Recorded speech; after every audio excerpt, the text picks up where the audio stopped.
Je voudrais d'abord vous dire merci. Je ne vous connais pas, je connais juste quelques-uns d'entre vous, mais on m'a dit que lors d'une rencontre de Paris Tout est possible, vous avez prié pour moi avec ferveur. Et moi, je dois la vie à tous ceux qui ont prié pour moi. Donc je vous dois la vie. Et je vous remercie. C'est des milliers de gens qui ont prié pour moi, des milliers. Mais je pourrais leur sauter au cou à chacun et leur dire merci personnellement. Parce que chaque prière compte. C'est un peu comme quand vous voyez quelqu'un qui est en difficulté et vous l'entourez. Une personne, 2 c'est mieux, 3 c'est encore mieux. Voilà, et bien il y a une communauté fraternelle, un tissu de frères et de sœurs qui m'a pris en charge. Quelqu'un m'a dit, tu n'étais pas sur ton matelas Nimbus, ça s'appelle comme ça, c'est des matelas hyper chers, super sophistiqués qui évitent les escarres et tout ça. Tu étais sur un matelas de prière.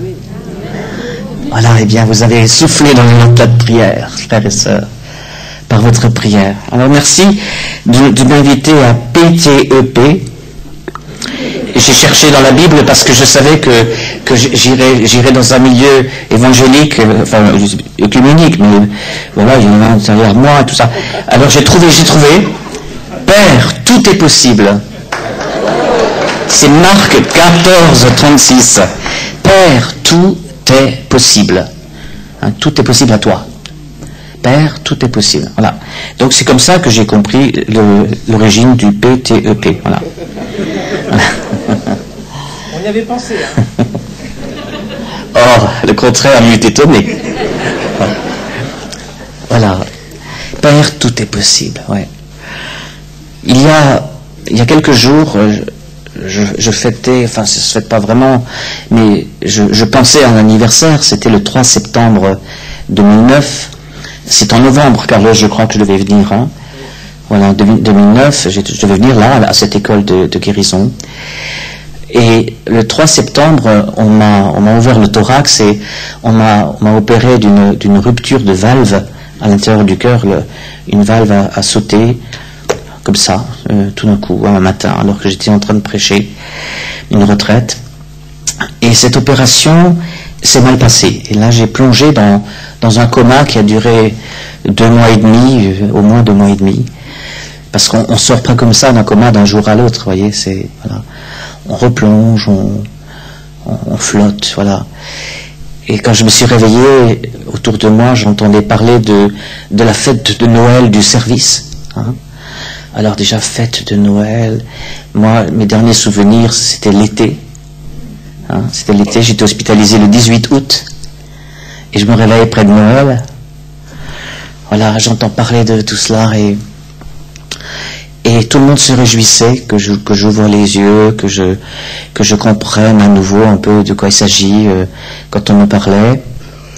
Et puis pour moi c'était terrible parce que j'en ai beaucoup parlé avec les médecins réanimateurs depuis, parce que j'ai vu les deux patrons, les 2 chefs de service, du service de réanimation chirurgicale, et ensuite un mois, hein, et ensuite 3 mois de réanimation chirurgicale, médicale, pardon. J'ai vu les 2 chefs de service, et je leur ai dit, mais vous savez, alors je suis médecin moi-même, mais même moi je ne le savais pas comme médecin, ce retour de la conscience, ou ce retour à la conscience dont on se réjouit tant, hein, chez les comateux, eh bien c'est souvent pour eux un retour à la conscience de la souffrance. Et en fait, on est un peu comme les bébés. Un bébé, quand il a faim, même très faim, il a la faim douloureuse, et vous voyez bien qu'il se tortille dans tout son corps, il est complètement pris dans la sensation. Et parce qu'il ne peut pas analyser finement que c'est juste la faim. C'est pas plus. Pour ça, quand il hurle, et parfois on n'arrive même pas à le calmer.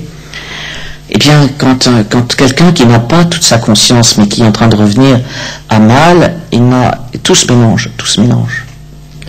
Et moi, j'avais l'impression que je n'étais plus qu'une plaie. Tout me faisait mal, de la racine des cheveux jusqu'au doigt de pied, mais vraiment, concrètement, hein. Tout me faisait mal. En plus, je ne pouvais pas respirer. J'étais 4 mois sous respirateur artificiel.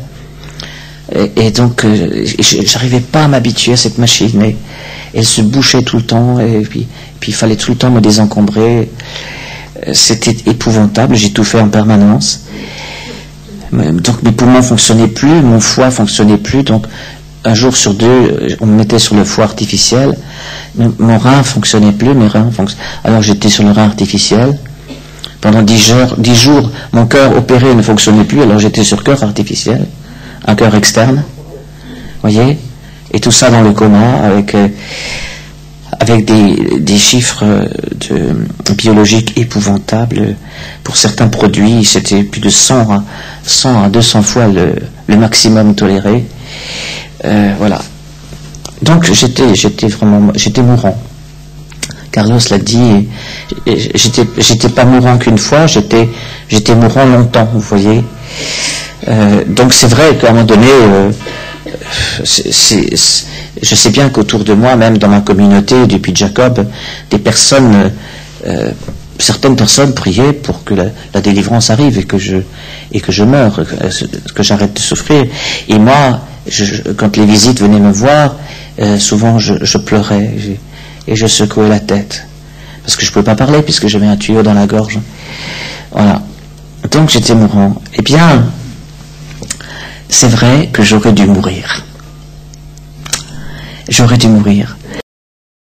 Vous savez, quand je suis retourné il y a un an, c'était donc un an après mon entrée en Réa, donc un an après mon entrée en Réa, j'allais revoir ce service, que d'ailleurs je n'avais jamais vu.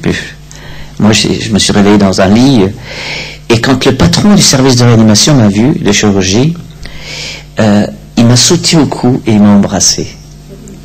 Et tout d'un coup, il s'est repris, il a dit « Oh, excusez-moi, je vous ai fait la bise. » Alors je lui ai répondu « Vous avez sûrement des raisons de le faire. Hein? Vous avez sûrement des raisons de le faire. » C'était fini, quoi. Moi, je savais, mais lui ne savait pas que je savais. Moi, je savais que cet homme avait, à un moment donné, pris la décision de me débrancher. Donc ils ont prévenu ma famille, ils ont prévenu la communauté, ils ont dit venez lui dire au revoir, on débranche, c'est fini. Voilà. Et donc voilà, les frères et sœurs sont arrivés, et puis à ce moment-là est arrivé le chirurgien qui m'a opéré 3 fois en 1 semaine. Il a ouvert le cœur 3 fois. Puisque la première fois ça a foiré, il a réopéré, ça a de nouveau foiré, il a réopéré. Mais c'est justement, donc il m'avait opéré 2 fois déjà, et j'étais dans un sale état, c'était fini.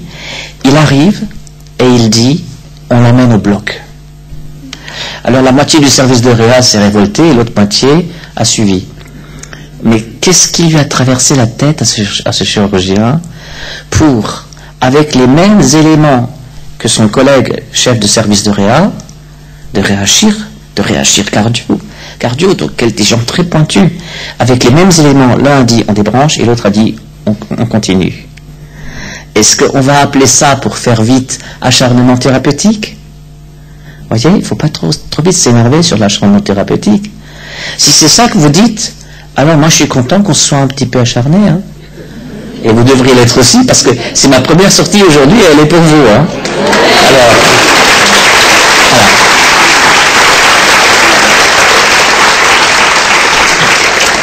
Eh bien, moi je crois que c'est le seul que je n'ai pas encore rencontré, c'est le chirurgien.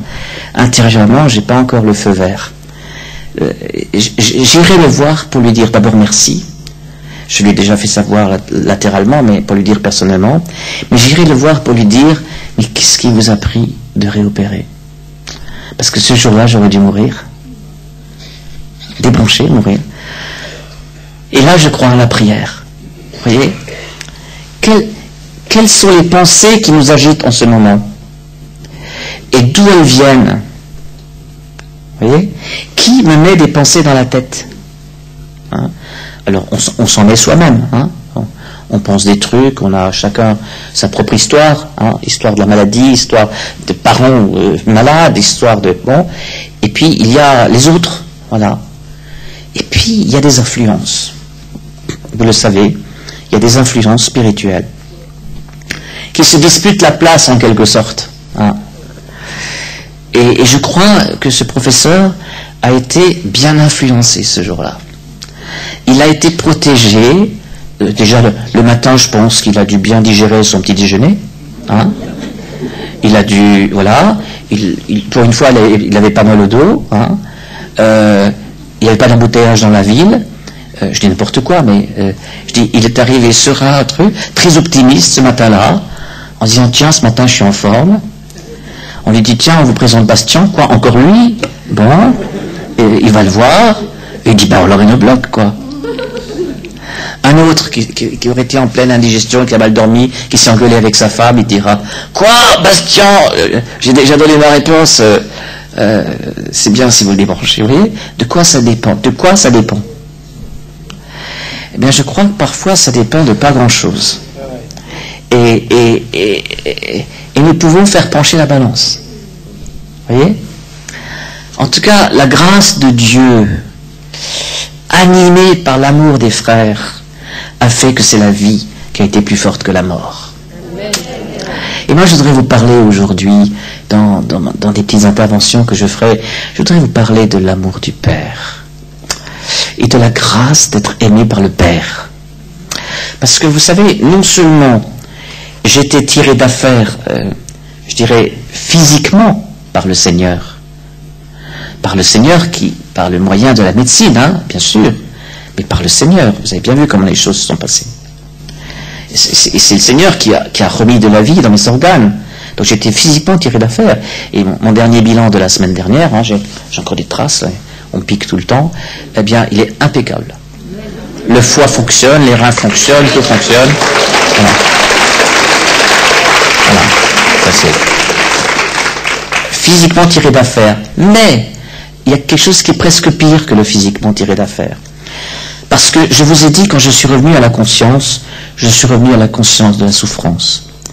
Et je vous assure que quand on ne dispose pas de ces moyens, et quand on souffre de la tête aux pieds, hein, et que tout se mélange, qu'on n'est plus qu'un bloc de souffrance, eh bien quand on n'a pas de force, à un moment donné on dit, eh bien non, j'en peux plus. Et c'est ce qui m'est arrivé, donc je me suis réveillé vers fin novembre, et entre fin novembre et début décembre, j'étais suffisamment clair dans ma tête, ça veut dire que je pouvais aussi repérer à nouveau les lettres de l'alphabet. Je ne savais plus reconnaître les lettres de l'alphabet. Et on m'avait donné une petite ardoise où on peut écrire dessus, et j'avais passé la moitié de la nuit, vers le lever, entre 4h et 6h du matin, j'avais écrit sur l'ardoise, oh là là, et ça m'avait pris, moi j'avais l'impression que ça m'avait pris une éternité pour sortir un peu une décision de mon cerveau en compote comme ça. Et j'ai écrit avec des lettres majuscules, en vérifiant chaque lettre 1000 fois, c'est décidé, je quitte le bateau. C'est la formule que j'ai trouvée. C'est décidé, je quitte le bateau. D'abord j'avais mis je quitte le bateau. Et je me suis dit, ils vont croire que je fais un délire et que je suis sur un bateau. Et alors, j'ai rajouté au-dessus, c'est décidé. Parce que je voulais leur faire savoir que moi, je ne pouvais plus me battre. Donc, vous voyez le drame. Le Seigneur me donne la vie, la victoire physique sur la maladie. Et la question, c'est, mais qu'est-ce que j'en fais?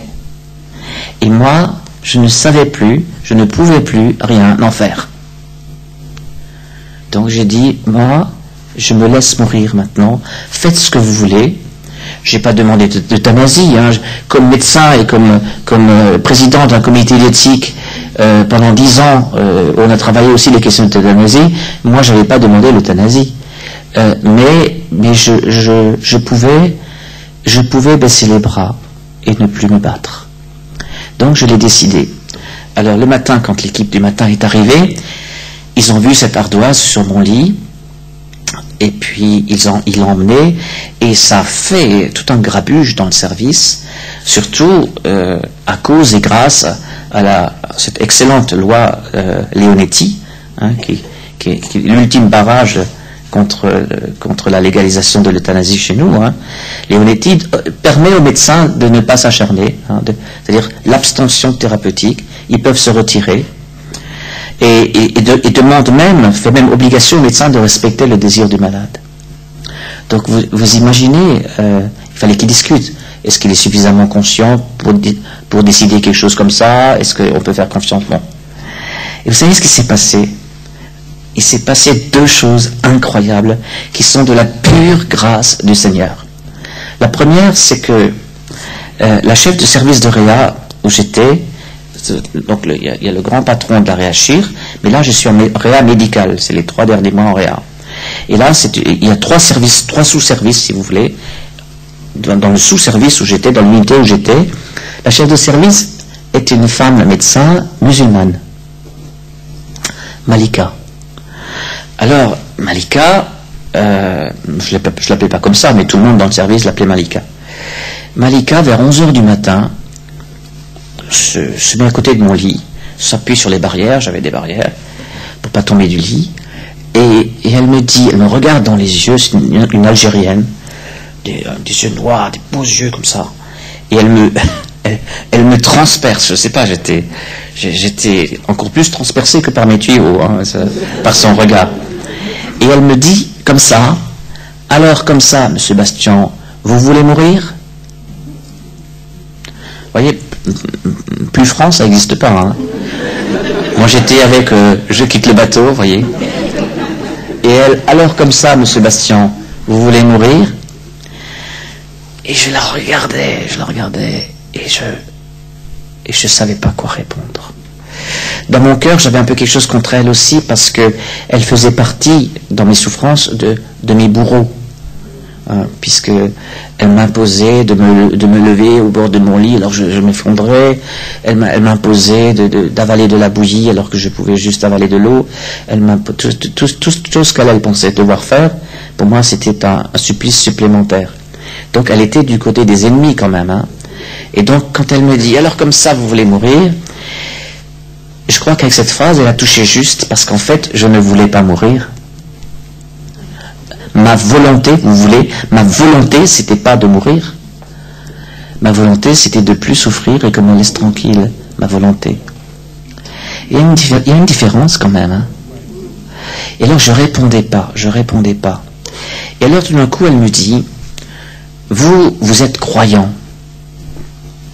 Moi aussi. Quoique pas dans la même religion. Nous, dans notre religion, nous croyons dans le destin. Les musulmans dans le destin. Eh bien, je vais vous dire quelque chose, monsieur Bastien. Votre destin n'est pas encore accompli. Alors vous continuez. Non, mais on se croirait dans la Bible, là. Hein. C'était vraiment une prophète. Vous avez la visite d'un prophète comme ça. Hein. C'est Nathan qui vient voir David hein, et qui lui dit c'est quoi cette affaire-là hein, voilà. Hein, c'est comme ça. Hein. Elle m'a transpercé. Elle m'a pas juste dit, vous savez, on ne sait jamais, le destin, tout ça. Elle a dit, votre destin n'est pas encore accompli. Alors vous continuez. J'étais scotché, comme on dit. Bon. Elle part. Et puis ensuite, moi, j'ai dû me replonger dans des brumes de nouveau. Et puis à un moment donné, on m'a dit quelques jours plus tard, j'ouvre les yeux, et qui c'est qui se tient à côté de mon lit? L'archevêque de Strasbourg. Et là, je délirais pas, hein, c'était vraiment lui. Non, vraiment. Et il était là, et il me dit avec sa bonté, c'est un franciscain, c'est un fils de Saint François d'Assise. Et on a une très belle relation ensemble. Je l'ai téléphoné juste avant qu'on m'opère, hein, en lui disant, mais il est où le verset dans ma vie comme dans ma mort, j'appartiens au Christ. Hein. Il m'a dit, c'est en Romains 14. Voilà. Instantanément. Bon. On a eu un échange très beau. Voilà. Eh bien, il se tient à côté de moi et il me dit ceci. Écoute, Bernard, on m'a dit que tu étais si mal. Alors cette nuit, je me suis retiré dans mon oratoire pour prier pour toi et j'ai demandé à Jésus, mais comment faut-il que je prie? Pour qu'il parte vite, pour qu'il guérisse. Il m'a pas dit la réponse comme ça, mais il m'a dit, eh bien voilà, je suis venu te dire, ton heure n'est pas encore venue. Mais c'est incroyable ça. Votre destin n'est pas accompli, ton heure n'est pas encore venue. Voilà. Et ce qui s'est passé alors, et c'est tout, je n'ai pas d'autres souvenirs de cette rencontre avec l'archevêque, avec Monseigneur Gralet, j'étais transpercé. Et alors, il s'est opéré exactement en moi ce qu'on dit des charismes. C'est-à-dire, un charisme est un charisme, on peut l'appeler charisme, non pas à partir de la manière dont je le reçois, mais à la manière dont ça opère. Un charisme est un charisme quand il fait ce qu'il dit. Voilà.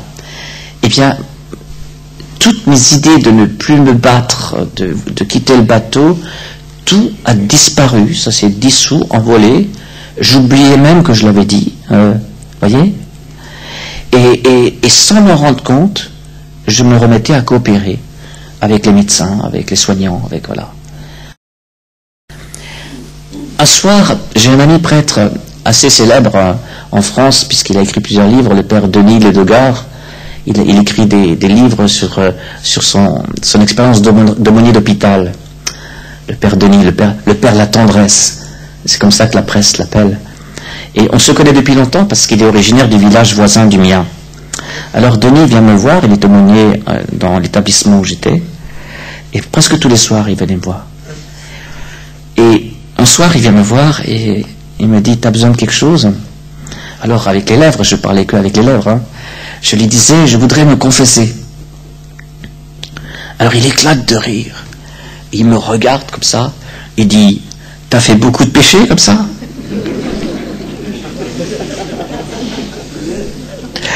Je lui ai dit, oui. J'ai fait un gros péché. J'ai pris une décision de mort au lieu de prendre une décision de vie. J'ai dit, je quitte le bateau. J'ai pris une décision qui va dans le sens de la mort. Et je voudrais, la regretter, renoncer à cette décision, et 2, reprendre une décision de vie. Est-ce que tu me donnes le sacrement du pardon pour ça? Il m'a dit tout de suite. Voilà, et alors j'ai confessé mon péché. C'est-à-dire que j'ai vraiment tourné la page. Ça veut dire que j'ai vraiment assumé qu'à un moment donné, je me suis trompé. Et j'ai pris une décision qui a orienté de travers ma vie. Et il fallait que j'assume ça, au sens non pas de dire je l'ai fait, tant pis j'assume, mais de dire je l'assume devant mon Seigneur, et devant mon Seigneur, une décision de mort, c'est un péché parce que lui, il est la vie. Voilà. Alors je lui dis pardon, Père. Et le Père, par la médiation de ce frère prêtre, m'a donné son pardon. Et je peux vous dire qu'à ce moment-là, tout s'est apaisé en moi. Et tout est allé très vite parce que cette chère Malika musulmane, elle m'a dit début décembre, et début décembre, j'étais à peine en train de me réveiller, et j'étais paralysé des 4 membres. Paralysé des 4 membres. Elle me dit, le 25 décembre à Noël, vous serez à la chapelle avec tous les autres pour fêter Noël. Alors je la regardais, moi j'avais des tubes, des tuyaux trachéotomisés, j'avais 5 ou 6 perfusions, des trucs pour le rein, des trucs pour le foie, voyez. Et je me dis, mais elle est folle celle-là, elle est vraiment folle.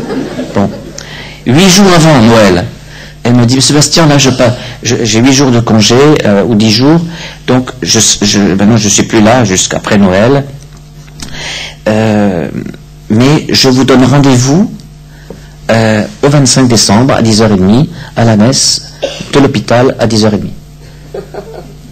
Mais, bon. Alors bon, elle a un peu organisé ça avec la communauté. Bon, mais il ne suffit pas d'amener un jogging à l'hôpital pour que je me lève. Hein. Il fallait rentrer dedans. Hein. Bon, eh bien je peux vous dire que 8 jours après, j'étais à la messe de Noël. J'étais à la messe de Noël, c'est-à-dire ils m'ont installé avec mon oxygène, mes tuyaux sur un immense fauteuil, ils m'ont descendu. La première fois qu'on me mettait vertical, moi je planais complètement, et voilà. Et je rentre dans la chapelle, la porte s'ouvre, et à gauche était assise Malika. Cette chef de service musulmane était assise au fond de la chapelle. Elle n'est même pas montée au service pour vérifier si je venais ou pas. Elle était à la chapelle, mais moi je dirais dans un acte de foi, il va venir, quoi. Elle m'a fait un grand sourire, et c'est tout. Après je ne l'ai plus revue. Elle était à la messe avec une de ses filles. Voilà. c'est impressionnant, c'est impressionnant. Donc, quand on me dit, encore l'autre jour, la dame qui m'a piqué pour vérifier mon sang, pour le vérifier parce que je prends maintenant ce qu'on appelle des anticoagulants à cause de ma valve, donc tous les 15 jours on me pique. Alors une nouvelle dame était là, et elle me dit, mais après une expérience comme ça, qu'est-ce qu'on en tire comme leçon? Et alors moi je lui ai dit, vous savez, moi je crois que maintenant je sais ce que c'est que la grâce. Maintenant je sais ce que c'est que la grâce. Avant je croyais le savoir et peut-être que j'étais pas loin. Mais j'avais jamais expérimenté que la grâce, c'est quelque chose qui vient vous chercher alors que vous ne pouvez plus rien fournir du tout. Vous voyez? Parce que quand j'étais dans le coma, la grâce m'a sorti du coma, mais quand je suis devenu conscient, la grâce m'a sorti des idées de mort ou de démission. La grâce. C'est-à-dire, la grâce, c'est vraiment la bonté imméritée du Père. La grâce. C'est le « je t'aime » du Père en action. La grâce. C'est complètement fou de sa part. Parce que là, on n'y est pour rien. Mais pourquoi tu m'aimes comme ça? Pourquoi je suis là? C'est vrai que c'est le scandale du miracle. Pourquoi je suis là? Et moi je ne sais pas pourquoi je suis là. Puisque dans le box à côté, on mourrait, dans l'autre box de l'autre côté, on mourrait aussi. Et moi je suis là. J'en sais rien pourquoi je suis là. La grâce est venue me rejoindre. La pure bonté du Père. Voilà. Et je suis un gracié, voyez, comme un condamné à mort qui n'est finalement pas guillotiné, qui n'est finalement pas pendu, qui n'est pas électrocuté. Voilà, il est là. Je suis un gracié. La grâce, c'est quelque chose, vous voyez, qu'on ne mérite pas. Et je dirais plus que ça, même quand on a démérité, et j'avais démérité, la grâce reste la même. La grâce, c'est l'amour de Dieu qui se jette à ma rencontre. Je vous parlerai dans un de mes petits topos de ce Père de tendresse qui se jette, qui sort de chez lui et qui se jette à la rencontre de son fils pécheur. Alors vous voyez, ma guérison, elle n'est pas finie, mais quand même, on peut dire que l'essentiel est fait.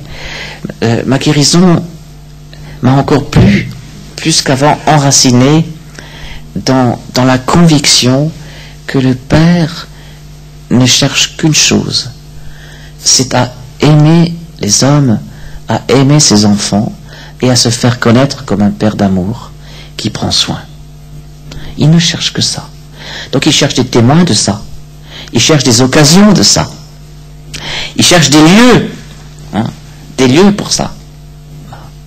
C'est pour ça que Paris, tout est possible, que Père, tout est possible, est important. Il faut des lieux. Ensuite, il faut disséminer ça partout où on se trouve. Voilà, la grâce. Alors, moi, j'ai changé. Par exemple, il y avait quand j'ai commencé à réaliser ça, donc là, on est au mois de décembre, le Père Denis me dit un soir... il venait toujours entre 18h et 19h, il me dit ça va, t'es bien dans le service. Et lui c'est un ancien infirmier anesthésiste, donc il a travaillé en réanimation. Et je lui dis oui ça va, mais elles sont toutes gentilles les infirmières sauf une. Celle-là elle est méchante. Et alors il me répond, comme il connaissait tout le monde, il dit ici, il n'y a personne de méchant. Il me répond ça. Or, elle était franchement méchante, l'infirmière. Elle rentrait dans mon box, c'est des box, elle rentre dans mon box en hurlant, elle sortait en hurlant, elle me soignait en hurlant, elle me retournait comme un sac de pommes de terre, il y avait un ordinateur, parce que tout est informatisé maintenant. Donc, chaque fois que vous faites le moindre truc, il faut tout de suite le taper. Je sais pas quoi, j'ai changé M. Bastien, j'ai changé la perf, le truc était vide, il a sonné pour ça, il faut tout marquer. Et là, l'ordinateur, moi j'étais toujours tourné sur la gauche pour des questions de douleur, alors, et l'ordinateur était à droite, alors donc j'avais que Louis pour suivre l'affaire. Alors, putain, bordel de merde, c'est quoi cet ordinateur? Et alors, elle tapait la souris comme ça sur le formica. Et alors un jour, elle hurlait, mais vraiment incroyable. Et elle ne me regardait jamais. Elle pouvait aspirer mes bronches à travers la trachéotomie sans me regarder. Hein. Sans me regarder. Oh, et quand je guettais son regard, puisque je ne pouvais pas bouger les bras, rien, j'avais que le regard pour accrocher, pour exprimer quelque chose, elle était déjà sortie. Et j'étais là avec mon besoin. Et elle avait fait son boulot, elle est rentrée dans l'ordinateur. Et alors un jour, on me retournait pour faire mon lit. J'ai vu que sur la tablette de Formica, à côté de l'ordinateur, il n'y avait pas de tapis de souris. Et qu'elle avait encore, apparemment, une vieille souris à roulette, vous savez. Et donc, elle dérapait sur le Formica, la souris. Alors, j'avais compris ça. Hein. Donc, vous voyez, quand je suis sorti du coma, j'ai quand même commencé à réfléchir correctement. Hein. Alors, quand mes frères et sœurs de communauté sont venus me voir, et t'as besoin de quelque chose, je dis oui, un tapis de souris.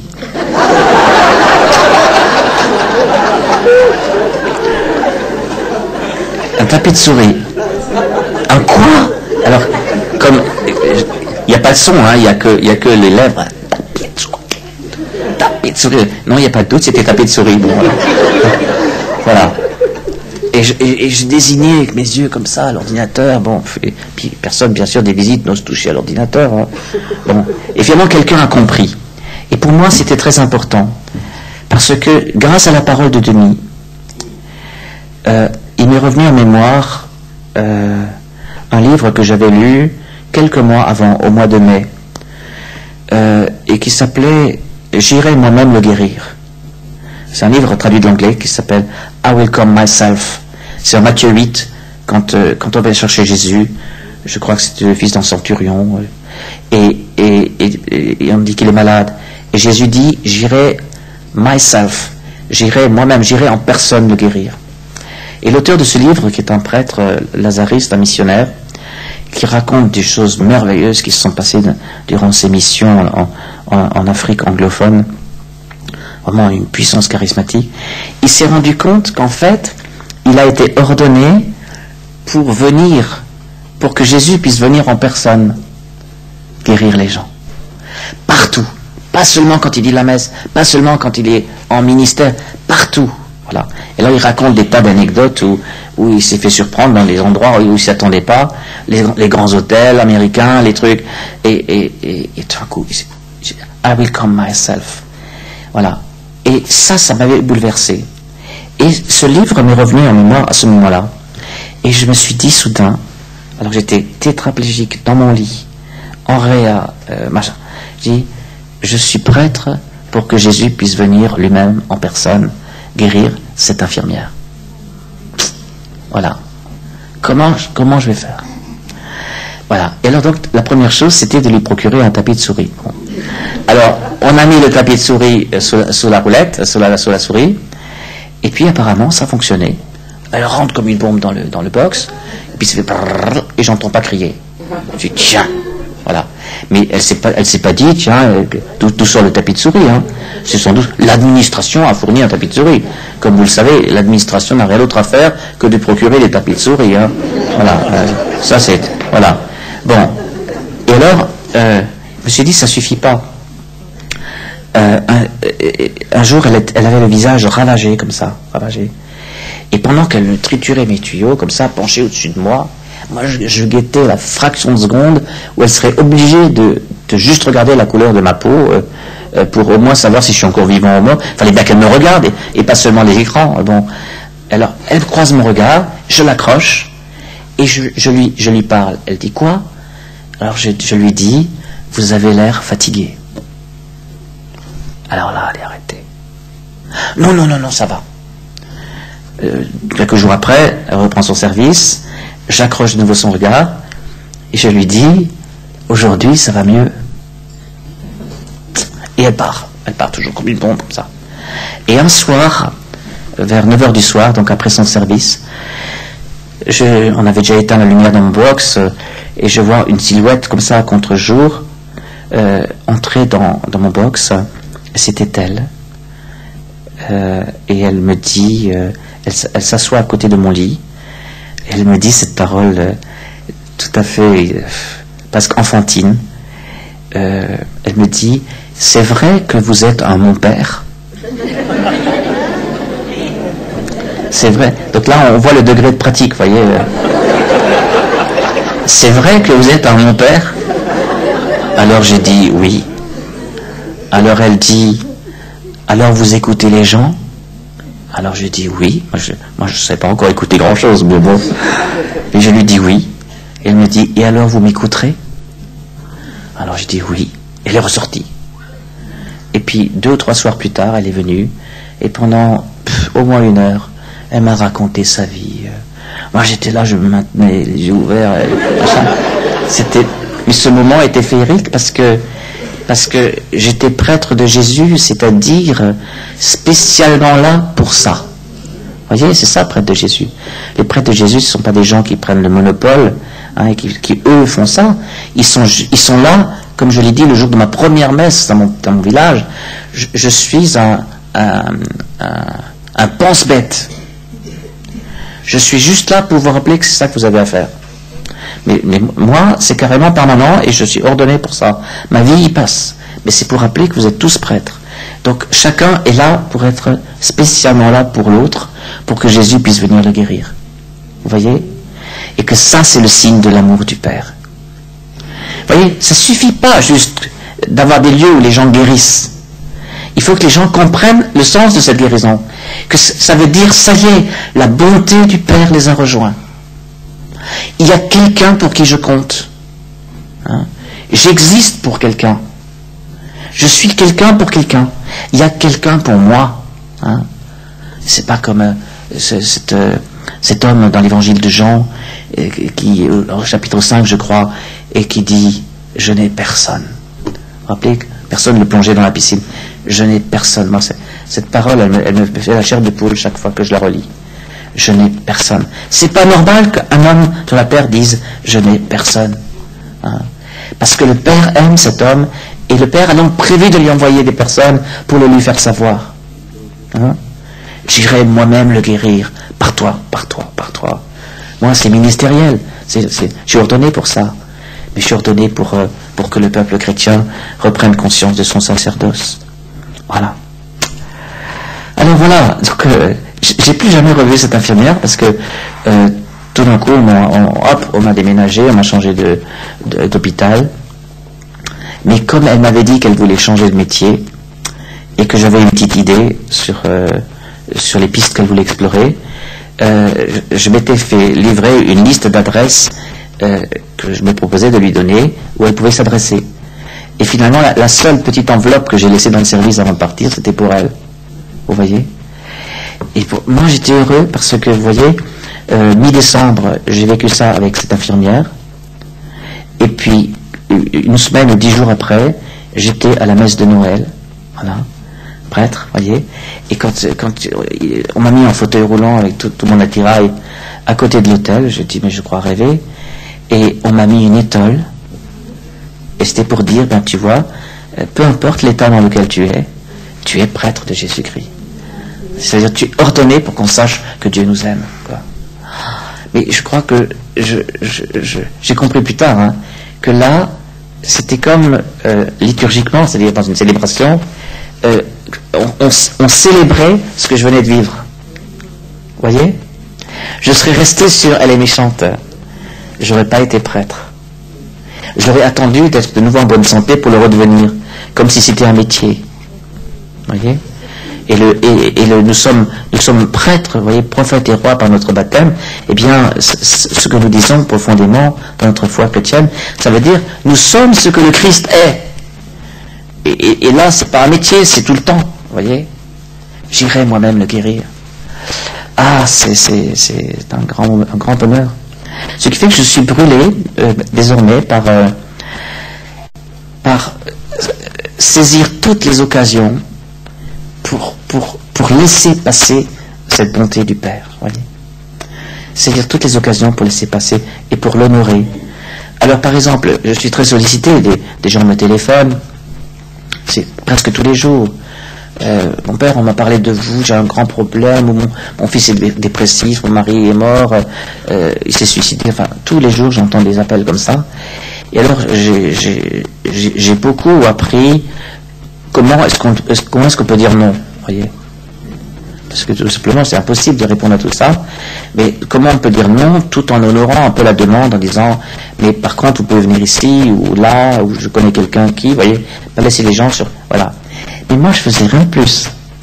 Ben, depuis, je laisse plus partir quelqu'un sans avoir prié pour la personne. Un moment. En lui disant pauvrement, vous savez, là vraiment, dans l'état où je suis, je ne peux pas plus pour vous, mais par contre, ce qu'on peut encore faire, si vous restez un moment au téléphone, on va prier ensemble. Voilà. Et je prie pour la personne au téléphone. Et j'implore, j'ai même pas besoin d'implorer. J'affirme, je confesse à son propos l'amour du Père pour elle. Voyez ? Et ça, j'en suis convaincu dans mon cœur, que ça fait des merveilles. Le Seigneur, à la limite, n'a besoin que de ça. Hein. Quand le Fils de l'homme viendra, trouvera-t-il la foi sur la terre? Et la foi, c'est juste la foi. Que cette personne en face de moi, c'est pas juste celle qui téléphone au mauvais moment et qui a déjà dû écumer tout ce qui existe de charismatique dans la région et les a tous mis à genoux et il n'y a personne qui tient debout. C'est pas juste ça, c'est la fille unique, c'est le Fils unique du Père et qui a besoin de son secours et de son amour. Oh, mais voyez la foi. Et voilà, c'est ma confiance que la grâce, elle est pour tout le monde. Et que la grâce, elle est imméritée. Et même celui qui s'y prend mal, celui qui a même pris de mauvaises décisions dans sa vie, eh bien, il est poursuivi par la grâce du Père. Le Père ne peut pas se résoudre à ce qu'il se perde. Dieu veut que tous les hommes soient sauvés. Hein? Le Père ne peut pas se résoudre. Voilà. Hein, il ne veut qu'aucun se perde. Hein. Je suis venu sauver ceux qui étaient perdus. Voilà. Je crois que je vais m'arrêter là pour ce premier témoignage. Je voulais juste vous dire pourquoi je suis là. Donc, vous êtes les premiers à qui je rends une visite un peu loin. Et ça étonne beaucoup autour de moi. Quoi, tu tiens à peine debout et tu vas à Paris chez Carlos Payan et tout ça. Alors je dis, je rends à l'église ce qui appartient à l'église. Voilà.